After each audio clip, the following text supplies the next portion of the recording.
Baik, bismillahirrahmanirrahim. Assalamualaikum warahmatullahi wabarakatuh. Shalom, Om Swastiastu, Namo Buddhaya, salam kebajikan. Salam sehat untuk kita semua. Sebelumnya perkenalkan, saya Maulidina Artika Trivani.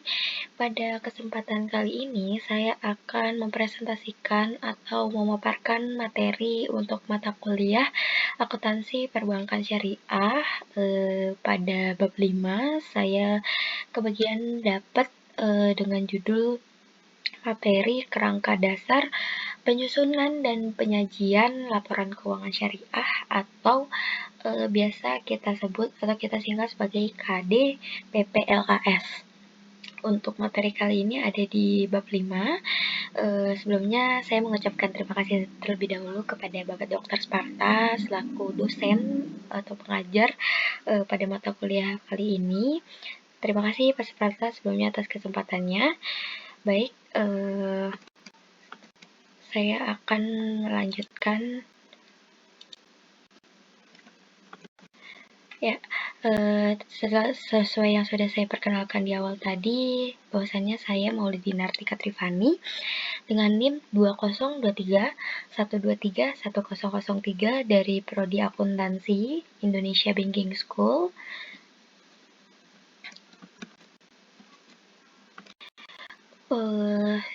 Sesuai yang sudah saya sampaikan di awal, saya akan menyampaikan materi mengenai kerangka dasar penyusunan dan penyajian laporan keuangan syariah yang saya dapat sumber pengetahuannya dari buku Akuntansi Perbankan Syariah, Teori dan Praktek Kontemporer, edisi 2, karya dari Rizal Yaya, Aji Erlangga, Marta Wireja, dan Ahim Abdurrahim.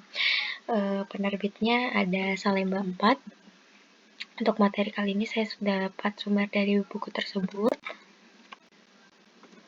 Lalu untuk cakupan materi atau pembahasan sub-sub bab yang akan saya jelaskan nanti, ada tujuan apa sih KDPPLKS, lalu aspek-aspek KDPPLKS itu apa aja sih, lalu prinsip-prinsip KDPPLKS, tujuan laporan keuangan, dan juga unsur-unsur laporan keuangan. Sebenarnya ada beberapa lagi, namun karena di sininya tidak muat, saya tidak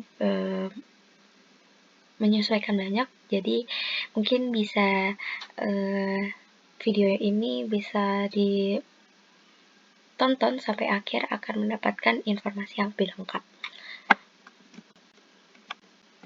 Lanjut, yang pertama ini tuh berupa kayak sejarah ya. Apa sih tujuannya dibuatkannya si kerangka dasar ini untuk laporan keuangan syariah gitu. Nah, sebelum lebih lanjut mengetahui apa sejarahnya, saya ingin menjelaskan dulu kerangka dasar tuh apa sih gitu. Karena kalau misalkan kerangka dasarnya aja nggak paham, mungkin kesananya akan jauh lebih rumit gitu untuk memahami materinya. Nah, kerangka dasar di sini adalah merupakan rumusan konsep yang mendasari penyusunan dan penyajian laporan keuangan bagi para pemakai eksternal. Jadi, kerangka dasar itu sendiri merupakan rumusan konsep. Jadi, ketika kita mau menyusun laporan keuangan nantinya, kita tuh harus tahu dulu nih, kayak apa sih rumusan konsepnya, kita mau konsepnya seperti apa sih gitu. Jadi, apa ya, singkatnya tuh kerangka dasar tuh konsep bagaimana cara pembuatan laporan keuangan syariah yang baik nanti ke depannya, yang akan saya bahas lebih lengkapnya seperti itu. Jadi dapat ingat bahwasanya kerangka dasar adalah konsep seperti itu ya. Jadi sesuai yang sudah saya jelaskan, kerangka dasar adalah konsep. Jadi pada materi yang akan saya jelaskan ini tidak jauh dan tidak bukan akan membahas mengenai konsep bagaimana rumusan untuk membuat dan menyusun dan menyajikan laporan keuangan syariah. Nah, adanya perbedaan karakteristik antara bisnis yang berlandasan pada syariah dengan bisnis konvensional menyebabkan Ikatan Akuntan Indonesia atau IAI mengeluarkan kerangka dasar penyusunan dan penyajian laporan keuangan bank syariah atau KDPPLKBS. Jadi, Kalau IAI itu sebagai Ikatan Akuntan Indonesia, membuat kerangka dasar ini tuh tujuannya karena ada punya perbedaan nih antara bisnis konvensional dan bisnis syariah gitu. Jadi ya IAI itu ingin mempermudah gitu dengan disusunnya kerangka ini tuh nantinya bisa mempermudah dalam kita membuat laporan keuangan syariah gitu. Konsep yang lebih mudah antara adanya perbedaan antara bank syariah dengan bank konvensional gitu. Nah, kalau di sini kalau KDPP LKBS ini kan dibuat pada tahun 2002 ya ini.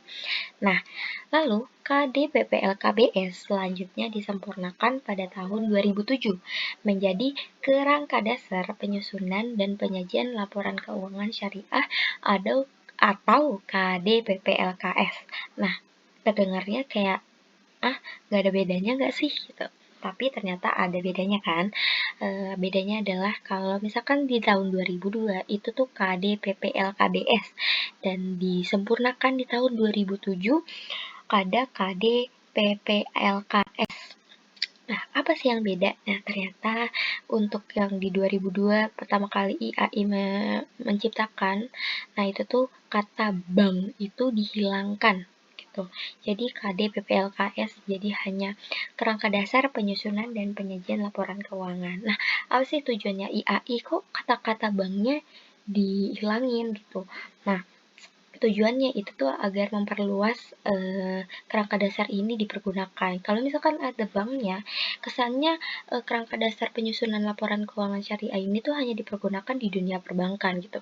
Sedangkan IAI itu tujuannya menyusun ini tuh konsep ini tuh ya buat semua lembaga yang berbau syariah maupun pemerintahan syariah maupun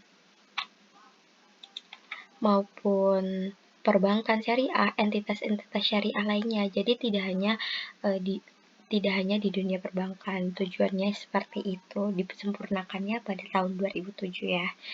Baik, sudah cukup jelas mungkin ya untuk perkembangan kerangka dasarnya. Saya akan next ke ini dia. Tujuan peranan kerangka dasar penyusunan dan penyajian laporan keuangan syariah. Jadi tujuannya apa sih dan peranannya apa sih kerangka dasar ini tuh dibuat, konsep ini tuh dibuat gitu. Nah, yang pertama ini ada 4 ya. Yang pertama itu ada penyusun standar akuntansi keuangan syariah dalam pelaksanaan tugasnya membuat standar. Nah, jadi dengan dibuatnya konsep ini nih, standar ini nih diharapkan nanti tuh si semua yang berbau syariah tuh jadi punya standar gitu, jelas gitu. Kita tuh punya konsep kalau misalkan kita mau buat sebuah laporan. Jadi kalau misalkan nantinya mungkin ada masalah ketika misalkan ada laporan, mungkin ada perbedaan pendapat, mungkin yaudah kita udah punya standar, jadi ya kita tinggal lihat hasil keputusan yang telah kita buat. Itulah tujuannya yang pertama. Lalu ada yang kedua yaitu penyusun laporan keuangan untuk menanggulangi masalah akuntansi syariah yang belum diatur dalam standar akuntansi keuangan syariah. Jadi yang sesuai saya sebutkan di tujuan 1 tadi, ini tuh untuk menanggulangi masalah akuntansi syariah yang mungkin belum ada diatur dalam standar akuntansi sebelumnya gitu. Misalkan tadi di tahun 2002 tadi kan dibuatnya KDLK, kerangka dasar penyusunan keuangan untuk bank gitu kan. Ada kata-kata banknya, namun disempurnakan lagi gitu menjadi kerangka dasar penyusunan dan penyajian laporan keuangan syariah. Jadi nggak ada banknya, itulah untuk menanggulangi masalah gitu. Jadi yang sebelumnya belum ada ya jadi ada gitu. Jadi kita bisa menanggulangi masalah-masalah yang akan datang tidak tahu apa itu masalahnya di depan gitu. Jadi kalau misalkan udah punya standar, konsep, rumusan, ya udah kita tinggal lihat, kita udah punya kiblat. Jadi itulah tujuannya kerangka dasar ini dibuat. Lalu yang ketiga, auditor dalam memberikan pendapat mengenai apakah laporan keuangan disusun sesuai dengan prinsip akuntansi syariah yang berlaku umum gitu. Jadi sesuai yang kita tahu, auditor itu tujuannya itu mengaudit, memeriksa laporan keuangan apakah sudah sesuai dengan peraturan gitu. Tapi kan auditor kan bukan Tuhan ya. Auditor bukan Tuhan, bisa aja salah dalam mengauditnya gitu. Dan kadang auditor itu ya nggak semuanya benar apa pendapat yang dia keluarkan gitu. Statement yang dia bikin terhadap audit yang dia kerjakan itu belum tentu benar. Nah, kadang auditor mungkin kan juga namanya manusia gitu kan, mungkin ada yang curang juga gitu. Ketika auditor salah memberikan pendapat atau mungkin terjadi kecurangan dari auditornya gitu. Nah, kita tinggal lihat si auditor ini tuh sebenarnya mengerjakan pekerjaannya tuh udah sesuai dengan standarnya belum sih gitu, sesuai dengan rumusannya aja sih, konsepnya gitu. Jadi kita tinggal lihat, oh si auditor itu ternyata tuh nggak menjalankan tugasnya sesuai dengan rumusan konsep standar yang udah dibuat gitu. Itulah menjadi kiblat seperti itu, mungkin kurang lebih seperti itu. Lalu yang terakhir, para pemakai laporan keuangan dalam menafsirkan informasi yang disajikan dalam laporan keuangan yang disusun sesuai dengan standar akuntansi keuangan syariah. Ini tuh maksudnya kayak saya nih sebagai pemakai laporan keuangan, misalkan saya hanya seorang masyarakat gitu, investor, saya seorang investor. Nah, tujuannya kerangka dasar ini tuh buat mengedukasi saya gitu, bahwasannya oh kita nih punya loh rumusan atau konsep laporan keuangan syariah gitu. Nah, nantinya saya sebagai investor tuh tahu, oh gitu toh ternyata konsepnya gitu. Jadi saya mengetahui informasinya yang benarnya. Jadi ketika saya menceritakan kepada orang lain mungkin yang mau investasi juga di entitas-entitas syariah, mereka tahu saya menyampaikan pendapat yang sebenarnya gitu, karena saya sudah tahu konsep atau standarnya seperti apa. Jadi orang-orang yang membagikan informasi-informasi itu nggak hanya asbun atau asal bunyi, dia tuh udah tahu gitu loh konsep dasarnya itu seperti apa, ilmu pastinya seperti apa, seperti itu. Next, yaitu yang selanjutnya itu aspek yang terkait dengan transaksi syariah dan pemakai laporan keuangan syariah. Ini juga tadi ini juga ada 4. Tadi saya menjelaskan fungsi dari KD PPLKS. Nah, ini tuh aspeknya. Ada 4 juga. Ada yang pertama yaitu paradigma transaksi syariah.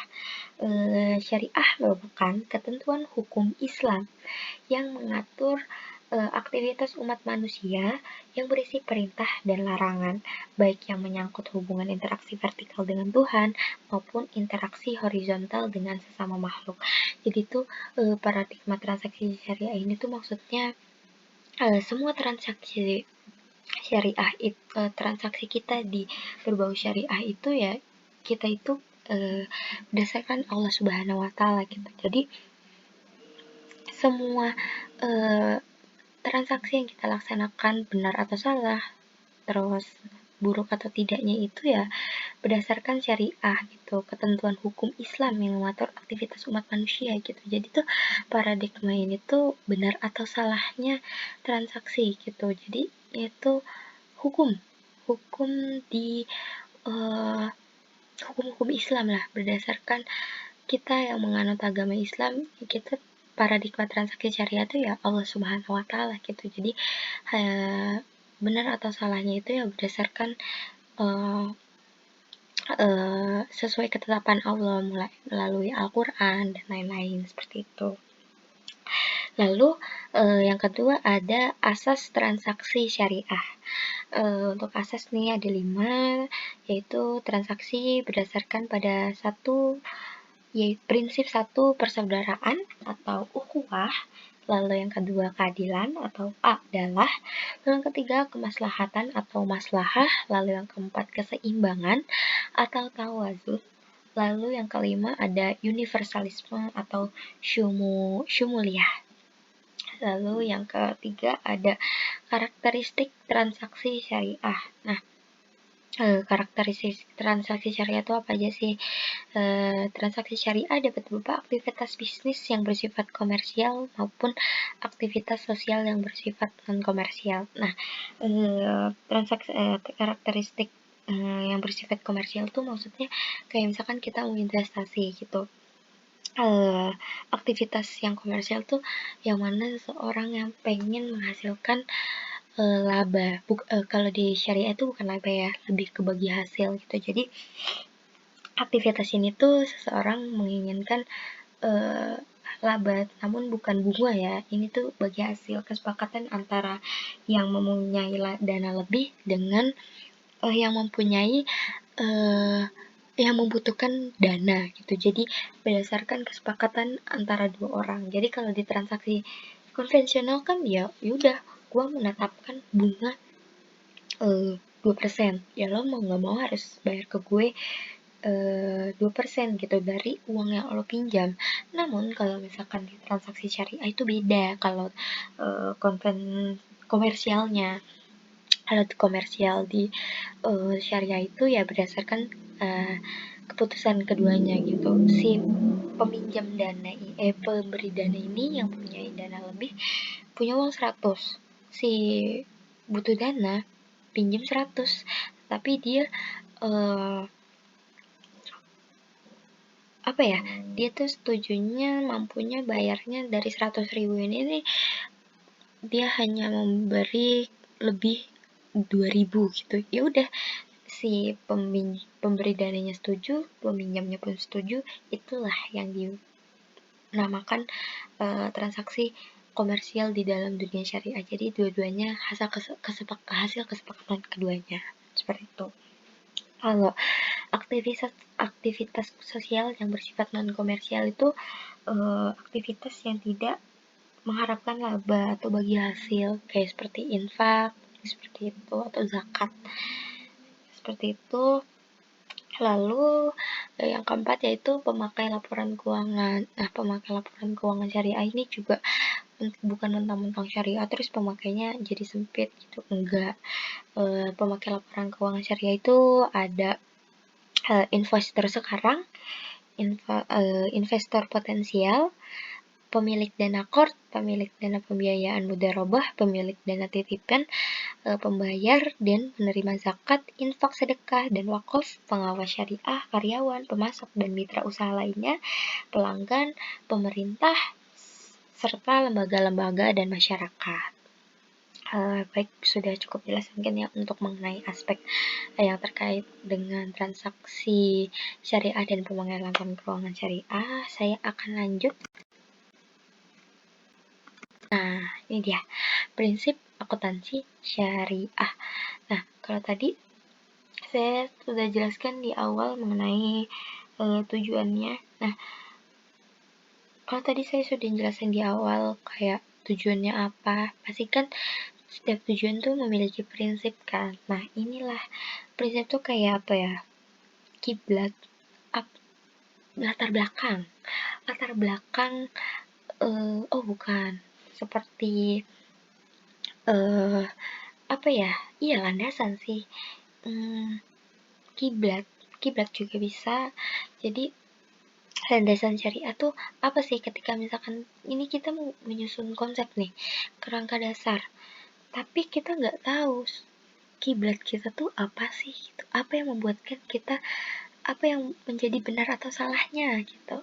Nah, ini nih kita punya prinsip. Nah, semakin bawah berarti ketetapan itu tuh paling kuat, seperti itu. Nah, dari landasan syariah ini ada 3 yang menjadi kiblat untuk transaksi-transaksi syariah. Ada 3 di landasan syariahnya. Yang pertama ada Al-Quran. Nah, Al-Quran ini kitab suci ya, kayak arah manusia ini, umat Islam tuh kitab suci umat Islam, dimana Allah mengeluarkan perintah-perintahnya melalui Al-Quran. Jadi kita sebagai umat Islam mengetahui ini perintah-perintah Allah, larangan-larangan Allah di Al-Quran, yaitu kitab suci umat Islam. Jadi sudah semestinya semua transaksi atau hal-hal yang berbau syariah berkiblat utamanya adalah kitab suci Al-Quran sebagai kitab suci umat Islam.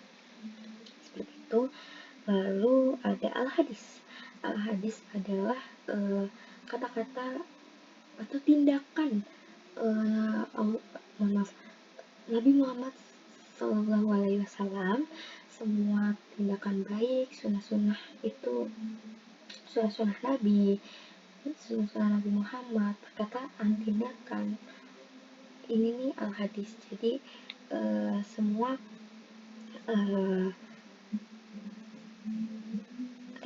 tindakan Nabi yang baik itu disebut al-hadis. Semua hal-hal baik yang Nabi lakukan di zaman dahulu ada di al-hadis.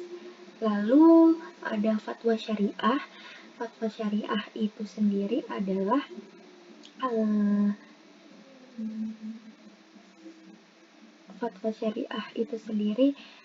seperti pendapat-pendapat ulama dari sekian abad yang lalu, itu juga menjadi landasan syariah, seperti itu.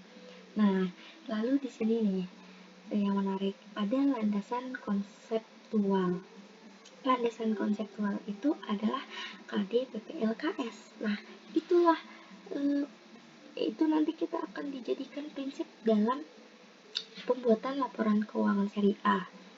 Nah, KDPPLKS ini nantinya akan menjelaskan konsep untuk menyusun dan penyajian laporan keuangan syariah gitu. Jadi sudah semestinya kita itu menyusun laporan yang benar, karena nantinya si KDPPLKS itu akan menjadi kiblat juga, tapi kiblat konseptual ya, bukan landasan syariah, seperti itu. Lalu ada landasan operasional atau landasan praktik. Nah, kalau tadi udah landasan syariahnya atau paradigma, tadi kan saya juga menjelaskan paradigma bahwasannya semua paradigma itu tuh benar salah atau tidaknya itu berdasarkan Allah Subhanahu wa taala. Lalu landasan konseptualnya itu KDPPLKS sendiri yang akan kita jelaskan. Lalu landasan operasional atau landasan praktiknya itu ada tiga tingkat. Sini ada tingkat 1 yaitu ada PSAK dan ISAK syariah, lalu ada PSAK dan ISAK umum yang sesuai syariah. Lalu di tingkat 2 itu ada SAK internasional atau negara lain yang sesuai syariah. Lalu ada buletin teknis, peraturan pemerintah untuk industri atau regulasi, lalu pedoman atau praktik akuntansi industri, kajian asosiasi syariah. Lalu di tingkat 3 ini ada praktik, konvensi, dan kebiasaan pelaporan yang sehat sesuai dengan syariah. Lalu buku teks atau ajar, simpulan riset, artikel, dan pendapat ahli. Sudah, mungkin untuk prinsip ini semoga dapat dipahami dengan baik. Nah, yang menjadi prinsip dalam penyusunan laporan keuangan nanti gitu. Nah, kita sudah bisa disimpulkan ya bahwasannya tujuannya kita menyusun laporan keuangan syariah itu tujuan kita menyusun konsep dasar penyusunan dan penyajian laporan keuangan syariah itu untuk apa? Untuk menjadikan landasan konseptual dalam berprinsip akuntansi syariah, seperti itu. Baik, sudah selesai. Next, ini ada tujuan laporan keuangan. Kalau misalkan dari tadi kita udah ngomongin mengenai kerangka dasarnya dan lain-lain. Nah, kita nih apa sih? Dari tadi tuh ngomongin kerangka dasar. Kerangka dasar tuh buat apa? Kerangka dasar tuh kan buat konsep dalam penyusunan laporan keuangan syariah kan gitu. Nah, tapi kita udah tahu belum nih apa sih sebenarnya tujuan laporan keuangan itu gitu. Jadi kalau misalkan di awal tadi menyudut ke kerangka dasarnya, nah sekarang nih buahnya, kalau tadi pohonnya, kalau sekarang buahnya. Apa sih sebenarnya tujuan laporan keuangan gitu? Dibentuknya tuh disajikannya untuk apa? Justru untuk apa? Gitu. Nah ini juga ada 4, jadi dari tadi 4 mulai ya. Sekarang juga ada 4. Lalu yang pertama itu ada meningkatkan kepatuhan terhadap prinsip syariah dalam semua transaksi dan kegiatan usaha. Nah, kalau misalkan tadi auditor aja bisa curang, bisa melakukan fraud, nah berarti entitas-entitas, kita kan lagi ngomongin syariah, jadi kita contoh entitasnya ya pasti syariah terus ya. Nah, entitas-entitas syariah tuh juga bisa melakukan kecurangan gitu. Jadi belum tentu kalau misalkan nama syariah, oh berarti soleh dan solehah gitu. Oh belum tentu gitu. Jadi pasti aja ada terjadinya fraud, kecurangan, namanya juga manusia, bukan Tuhan. Jadi adalah kecurangan. Tujuan di laporan keuangan itu untuk bukan mencegah ya. Semoga insya Allah nggak ada. Cuman di sini kan meningkatkan kepatuhan terhadap prinsip syariah ya. Diharapkan sebelumnya itu adanya kecurangan dan laporan keuangan, dengan ada laporan keuangan ini dapat meningkatkan lagi kepatuhan gitu. Jadi laporan keuangan kan catatan ya, bukti dari transaksi A, B, C, dan C lalu disajikan dalam bentuk laporan gitu. Laporan itu apa aja sih? Nanti saya akan jelaskan di akhir tuh ada, tenang aja, di videonya akan lengkap. Nah, jadi laporan keuangan itu dari balik lagi itu tuh sebuah laporan dari transaksi-transaksi dari tahun sekian sampai akhir tahun. Enggak dari tahun sekian ya, dari awal tahun sampai akhir tahun ya kan. Laporan keuangan kan 1 tahun sekali ya gitu. Nah, tergantung perusahaan tapi misalkan ini 1 tahun sekali. Nah itu kan laporan keuangan itu kan catatan sebuah transaksi. Jadi kalau misalkan kok bebannya terlalu besar lah, ini dapat patut dicurigai nih. Jadi diharapkan dengan adanya laporan keuangan itu mengurangi lah terjadi fraud. Jadi meningkatkan kepatuhan terhadap prinsip syariah. Tadi kan udah dijelasin tuh prinsipnya apa aja sih gitu. Kan prinsip itu kan landasan-dasarnya aja Al-Quran sebagai kitab suci kita. Masa iya kita mau curang gitu, padahal landasan prinsip kita jelas banget bahwasanya kita tuh berprinsip terhadap Al-Quran seperti itu. Jadi seperti itu, mungkin insya Allah jelas ya. Saya berusaha menjelaskan bahan presentasi ini dengan jelas, jadi saya harap semoga bisa jelas. Lalu yang kedua, informasi kepatuhan entitas syariah terhadap prinsip syariah serta informasi aset, kewajiban, pendapatan, dan beban yang tidak sesuai dengan prinsip syariah bila ada, serta bagaimana perolehan dan penggunaannya. Nah, laporan keuangan itu tadi yang sudah saya jelaskan di awal, bahwa laporan keuangan itu adalah catatan transaksi-transaksi mulai dari awal tahun, misalkan 1 tahun sekali ya, mulai dari awal tahun sampai dengan akhir tahun ya. Apa aja sih gitu, itu tuh isinya apa aja sih gitu ya laporan keuangan. Nah, diharapkan laporan keuangan itu dapat menginformasikan kepatuhan syariah terhadap prinsip syariah gitu. Nah, apa aja sih yang diinformasikan gitu? Itu tuh ada aset, kewajiban, pendapatan, beban. Nah, mungkin di laporan keuangan itu ada informasi yang mungkin yang kurang relevan gitu. Misalkan tidak sesuai dengan prinsip gitu. Nah, tadi sudah saya jelaskan kan ada kecurangan. Nah, berarti kan itu tidak sesuai dengan prinsip. Nah, itulah tujuan dari laporan keuangan gitu. Nah, gak mungkin dong kalau misalkan uang atau aset yang kita dapatkan itu goib gitu, nggak tahu dapat dari mana, kan nggak mungkin kak. Nah itu juga tuh untuk laporan keuangan itu untuk mencatat perolehan bagaimana aset itu didapat seperti itu. Jadi intinya di tujuan kedua ini tuh laporan keuangan itu berguna untuk menginformasikan sejauh mana sih perusahaan-perusahaan itu patuh terhadap prinsip gitu. Nah itu kan dapat dilihat tuh, oh si entitas syariah ini dapat asetnya tuh dari misalkan dari infak gitu. Oh itu kan jelas tuh ada laporannya gitu. Nah terus seberapa banyak sih asetnya, terus lalu yang kedua seberapa besar sih utangnya atau kewajibannya, lalu pendapatannya berapa sih, terus juga misalkan ada perolehan pendapatan yang tidak relevan, nah itu dapat dipertanyakan melalui laporan keuangan. Lalu yang ketiga, yaitu informasi untuk membantu mengevaluasi pemenuhan tanggung jawab entitas syariah terhadap amanah dalam mengamankan dana, menginvestasikannya pada tingkat keuntungan yang layak. Nah, laporan keuangan ini tuh juga berguna untuk mengevaluasi gitu pemenuhan tanggung jawab entitas syariah terhadap amanah gitu. Nah, misalkan di sebelum-sebelumnya nih ada si entitas syariah ini misalkan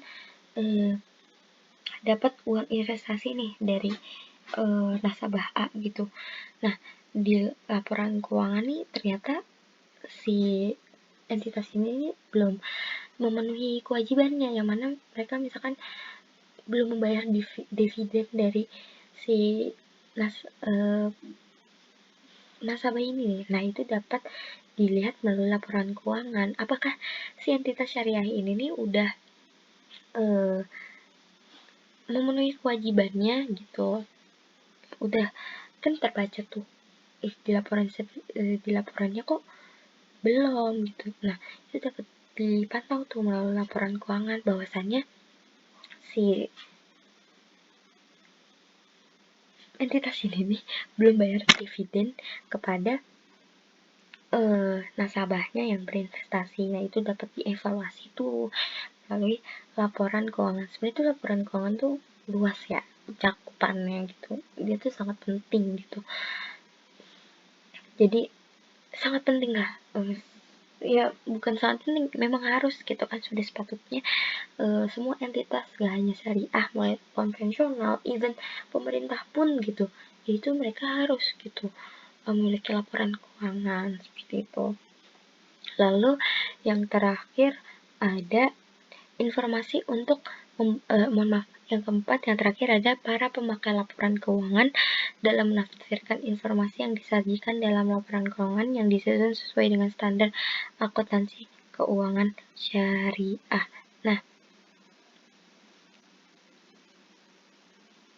Nah, ini nih maksudnya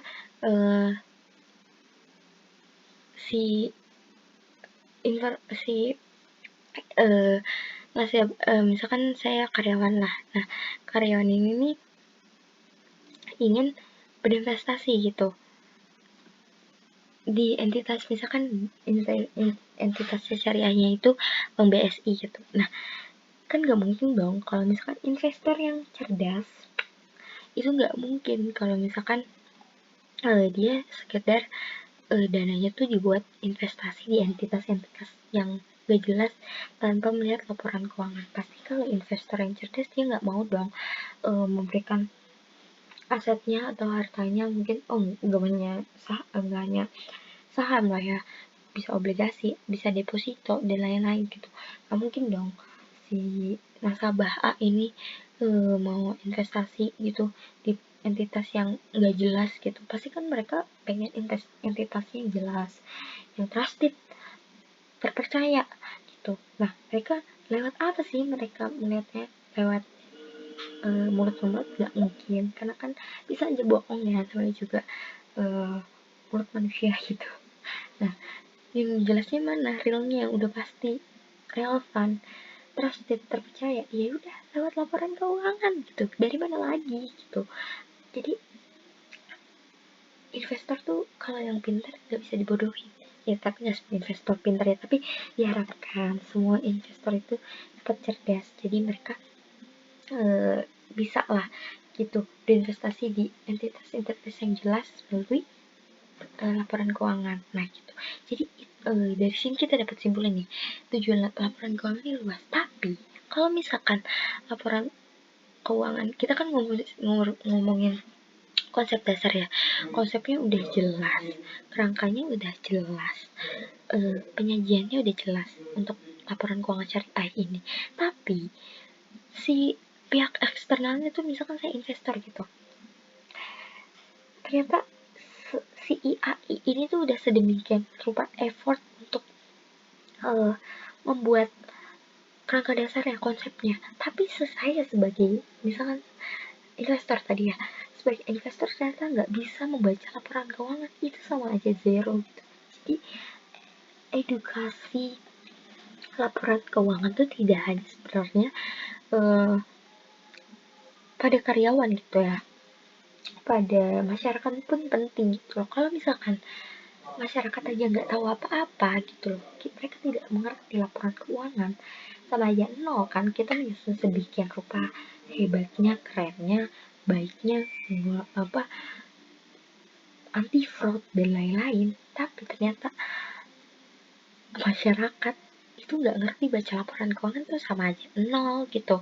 Ya mungkin bisa aja kita sebagai orang pintarnya karyawan bisa membohongi gitu, kayak ini investasi di kita nih nanti dividennya nih gede banget, setengahnya dari harganya gitu ya.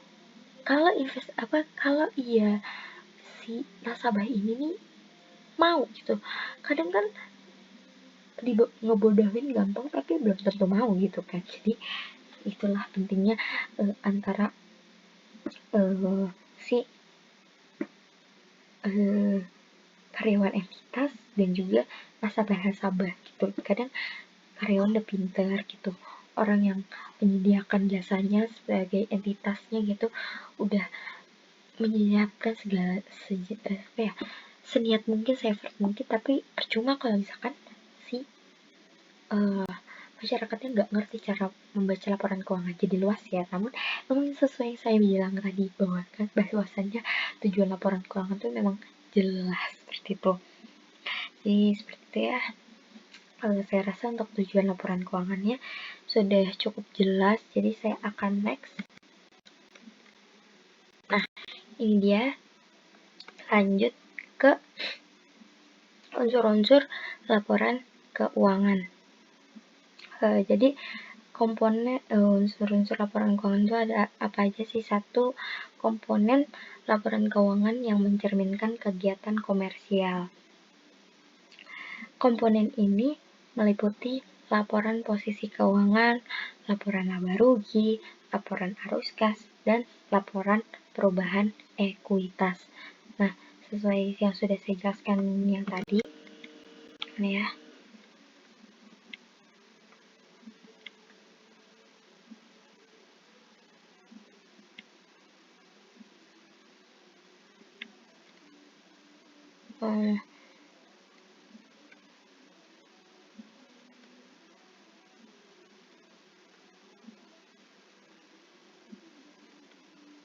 Pokoknya tadi ya saya sudah jelaskan di sebelumnya bahwa apa aja sih laporan-laporan.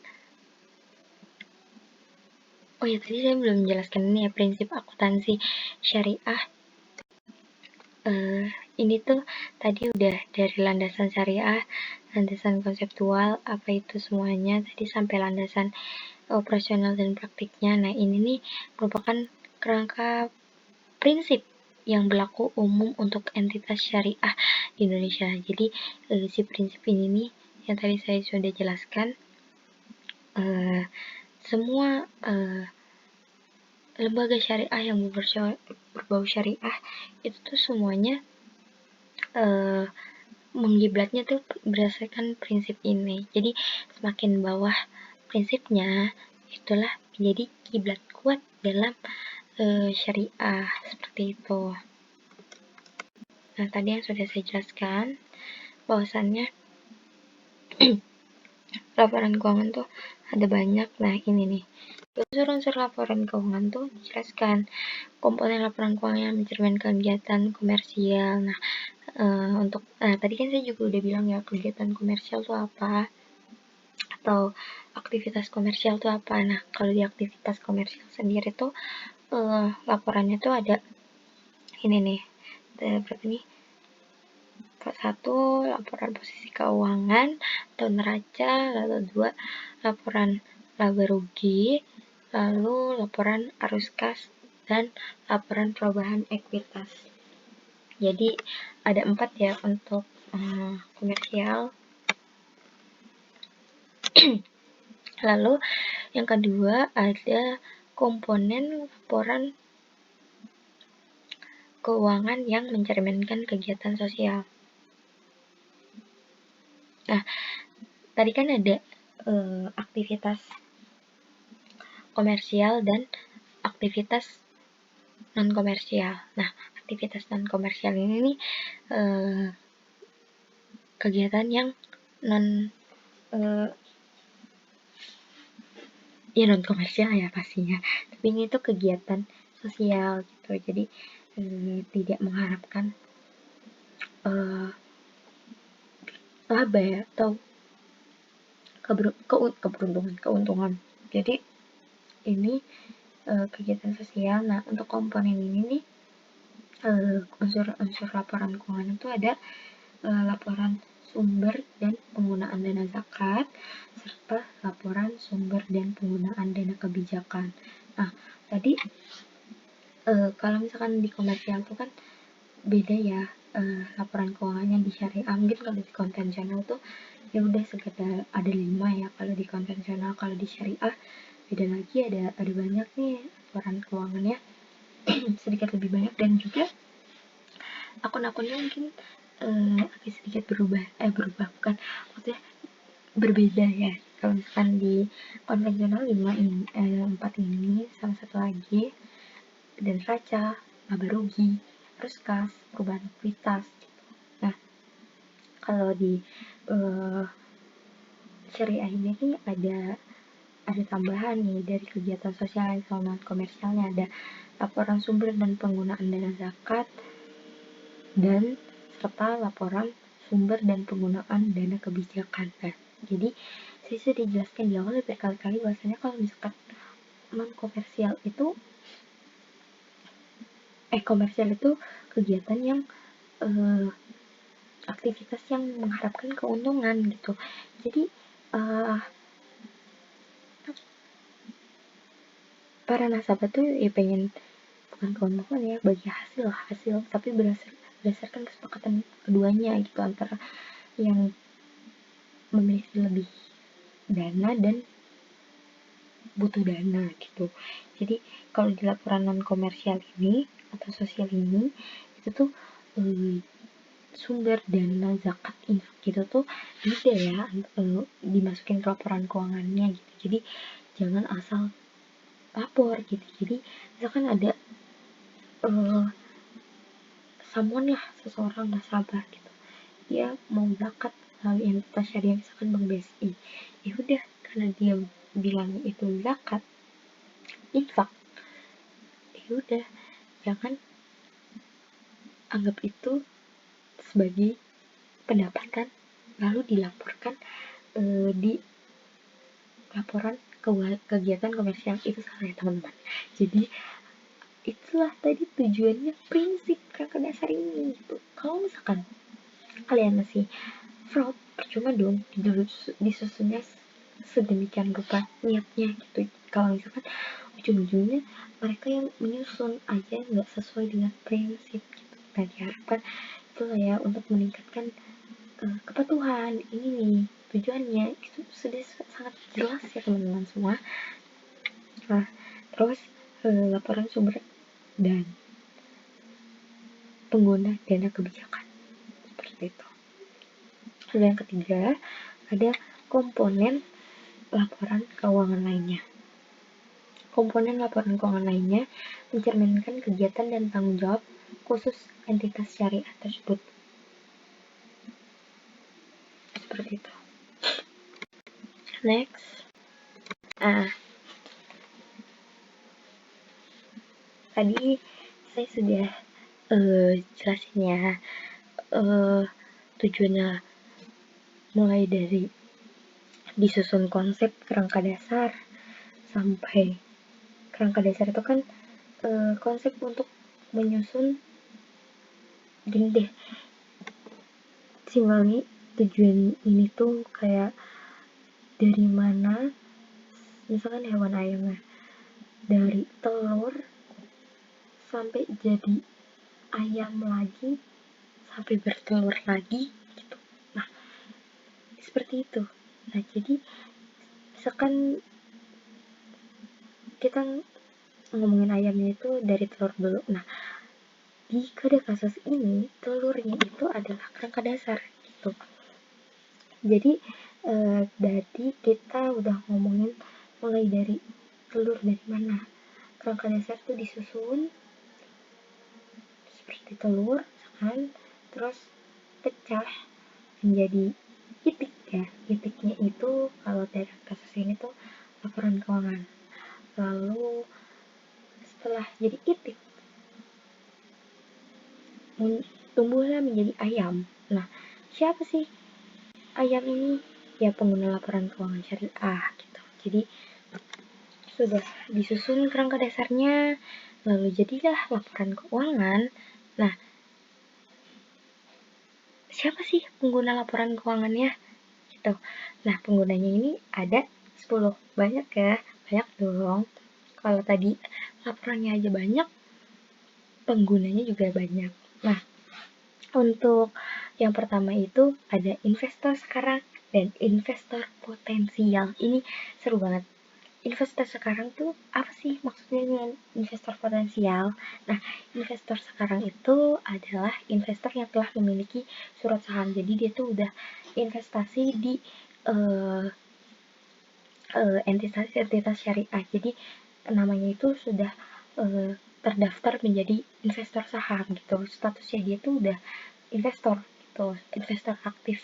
Sudah dia memiliki lembar saham di entitas syariah gitu. Nah, terus apa bedanya investor sekarang dengan investor potensial? Nah, investor potensial ada sebenarnya dia tuh statusnya belum investor ya. Nasabah ini tuh baru memiliki keinginan mau berinvestasi di entitas lainnya gitu. Jadi berpotensi ya gitu. Berpotensi untuk menanamkan modalnya menjadi saham di entitas syariah. Jadi perbedaannya adalah investor sekarang adalah sudah berstatus sebagai investor, dia memiliki surat saham, memiliki lembar saham di entitas syariah. Namun kalau investor potensial yang bersangkutan baru ingin menanamkan modalnya di entitas syariah gitu. Nah, terus yang kedua ada pemberi dana kort. Nah, pemberi dana kort ini tuh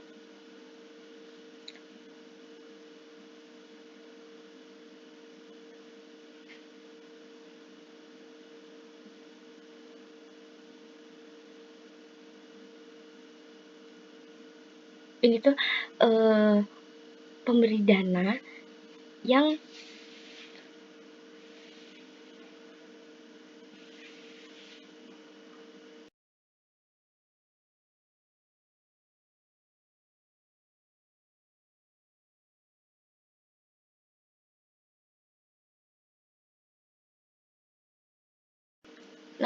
pemberi dana kort ini tuh pemberi dana individu atau institusi yang memberikan pinjaman kepada entitas syariah dengan menggunakan skema kort, yaitu pinjaman dengan mengembalikan sejumlah uang yang sama dengan pinjaman. Nah, jadi itu sebenarnya kayak aktivitas non komersial. Jadi si pemberi dana kort ini nih memiliki dana lebih.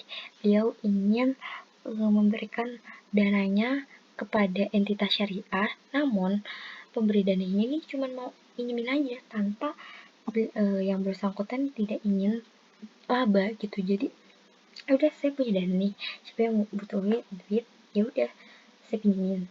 Terus si yang peminjam ini nih nggak perlu khawatir dengan ada bunga, terus dana tambahan. Ya udah sih di dana kort ini tuh ya udah sekedar pinjamkan saham, lu balikin ke gue minjemin 10.000, ya lu balikin 10.000, seperti itu. Jadi sama, si pembeli dana kort ini tuh tidak menginginkan laba.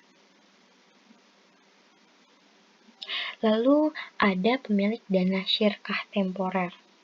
Pemilik dana syirkah temporer adalah individu atau institusi yang menginvestasikan dananya pada entitas syariah secara temporer dengan menggunakan skema bagi hasil.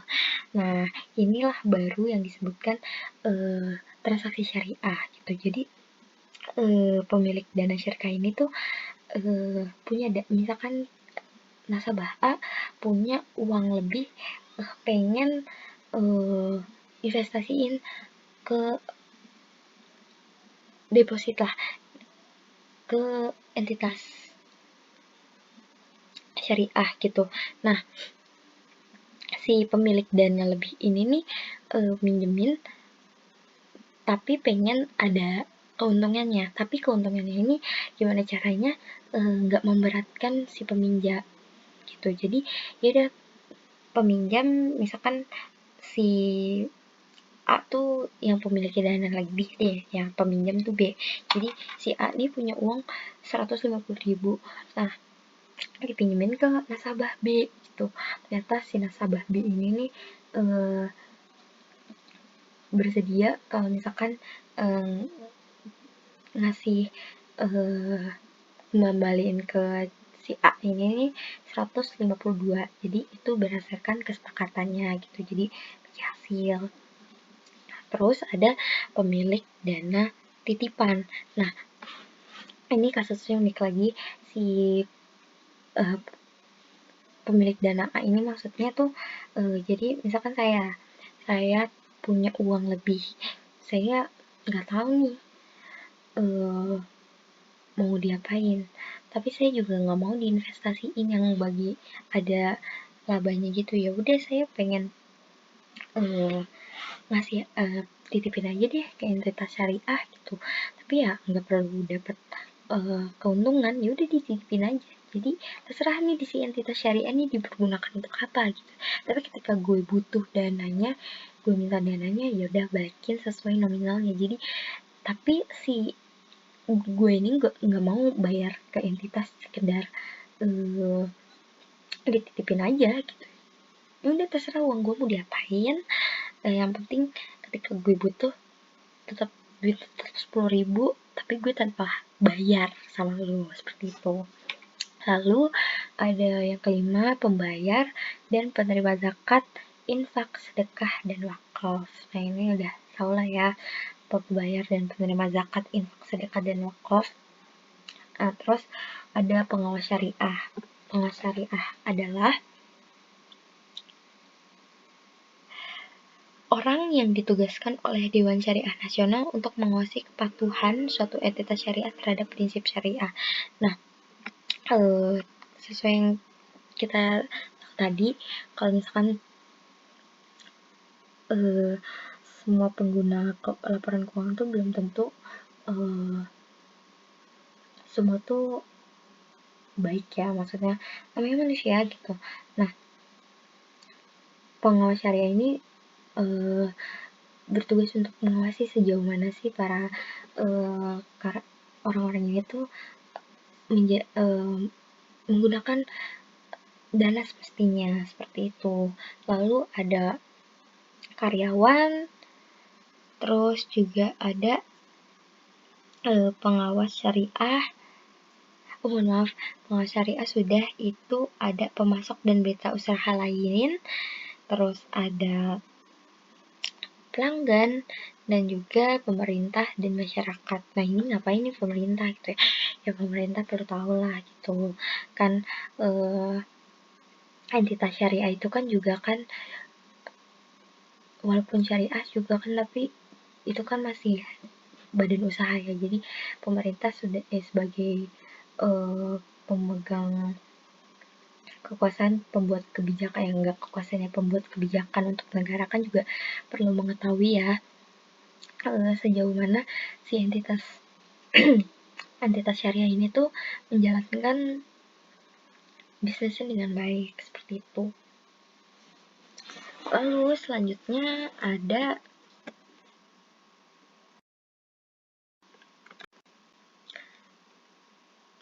ini dia contoh laporan posisi keuangan. Nah, laporan posisi keuangan ini sebenarnya sama laporan-laporan keuangan di bank konvensional, tidak ada bedanya.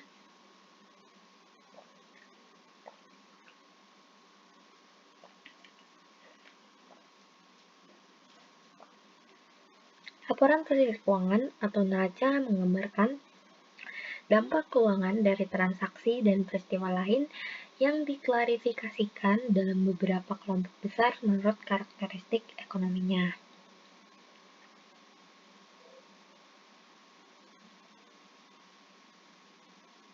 Nah, ini tuh udah saya jelaskan tadi ya juga, kalau laporan keuangan tuh transaksi-transaksi yang disimpulkan dikumpulin dalam dari awal tahun sampai akhir tahun gitu. Nah, itu tuh berupa apa sih dari awal tahun sampai akhir tahun yang ada di laporan sedemikian rupa ini gitu. Nah, itu tuh transaksi dan peristiwa lain yang diklasifikasikan dalam beberapa kelompok besar banget karakteristik ekonominya. Nah, kelompoknya tuh apa aja sih? Kelompoknya tuh ada aset, ada liabilities, terus kalau misalkan konvensional mungkin pada laporan keuangan umumnya itu aset sama dengan kewajiban, liabilities tambah ekuitas ya atau modal. Nah, namun kalau misalkan di laporan keuangan syariah itu berbeda. Ini ada dana syirikah temporer yang tadi saya sudah jelaskan. Terus tentu saja ada ekuitas itu. Lalu selanjutnya ada laporan laba rugi. Nah, untuk laporan laba rugi sebenarnya tidak jauh berbeda ya dengan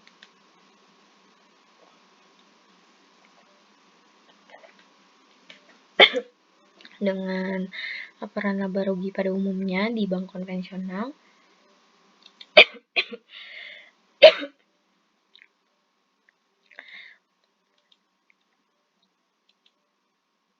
Untuk laporan laba rugi di bank syariah ini, apa sih yang kenapa sih saya pengen taruh ini gitu? Karena laporan laba rugi di bank di syariah sama konvensional pada umumnya itu berbeda.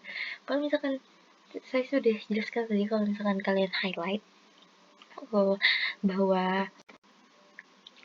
zakat itu berbeda, tidak boleh dimasukin ke dalam pendapatan. Nah, seperti ini nih teman-teman. Nih, ini kalian bisa lihat ya, kayak setelah pendapatan dan beban ini nih dikurang semuanya nih, dikurang. Jangan lupa dikurangi juga beban pajak dan apa nih yang dibintangin? Zakat. Nah, kalian bisa dibaca keterangan di bawah. Berdasarkan hasil konsultasi dengan Dewan Syariah Nasional, IAI, Ikatan Akuntan Indonesia, tidak memasukkan zakat dalam laporan keuangan. Kenapa?